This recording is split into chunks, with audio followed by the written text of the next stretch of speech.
আসসালামু আলাইকুম। আশা করি সবাই ভালো আছেন। আজকে এসে পড়েছি একটি বিয়েবাড়িতে। বিয়েবাড়িটা খুবই আমার আত্মীয়, আমার আত্মার আত্মীয়, আমার একমাত্র শালিকা। ওর আজকে মেহেদি রাত। তো এটা সাজানো মানে লাইটিং করা অবস্থা হয়েছে। আমি ১ম এই বাসায় করতেছি। তো এই বাড়ির আমি বড় জামাই।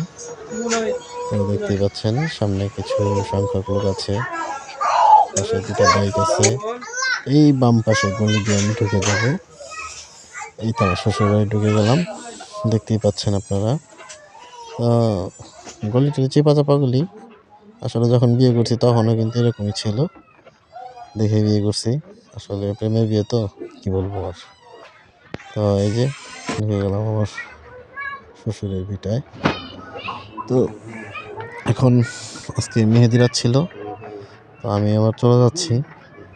তো যাওয়ার সময় আমার ছোট বোন আছে। ওকে সাথে করে নিয়ে যাচ্ছি। আর এটা আসার সময় গেটের সামনে এই যে আমার ছোট বোন দিবা।